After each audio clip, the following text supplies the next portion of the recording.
Quick question. Why is it that f1.8 is bigger than f16? That makes absolutely no sense at all. But if you understand this one simple trick behind f-stops, aperture becomes ridiculously easy.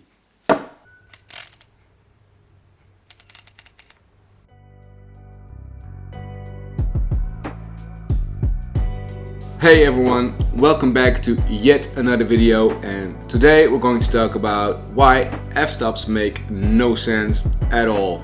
And hopefully after this video it will make much more sense.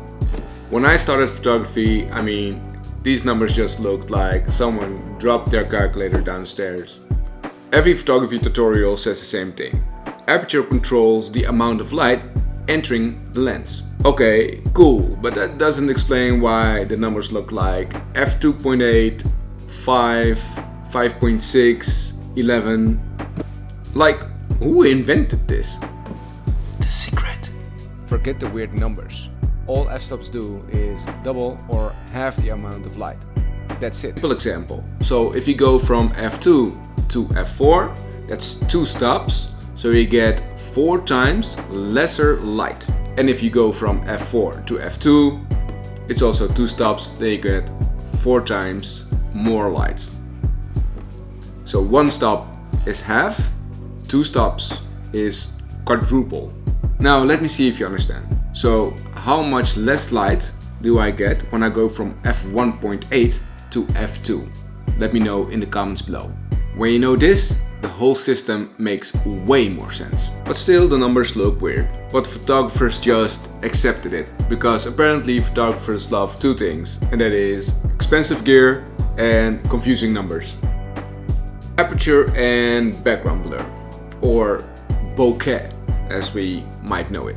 But aperture doesn't only affect brightness, it also affects something photographers just love when taking portraits, is the background blur. At f1.8, the background melts away. But if you're shooting a team of people within rows, you shoot at f8 or f11, so everyone in the shot is in focus. So, quick rule.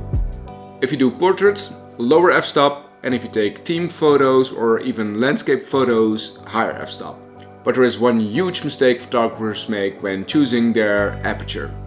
And it actually makes their photos less sharp. These are actually the sharpest at f5.6 or f8. This is called the sweet spot.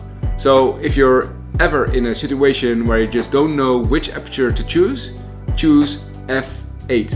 Photographers have been solving that problem since the 70s. So remember the secret. Every stop either doubles or halves the light that you let into your lens. And once you understand that, aperture suddenly becomes way less confusing. Well, at least less confusing than ISO. And that, my friends, is it. Thank you for watching, and if I helped you in any kind of way to understand f-stops and aperture, please hit that like button, subscribe to the channel, and I would love to see you next time. Oh yeah, on my last video I forgot tip number 4. So here's a quick tip number 4. If you shoot on the TV setting, you will control the shutter speed and your camera will choose the aperture for you. So if aperture is still confusing, just shoot on TV or shutter priority.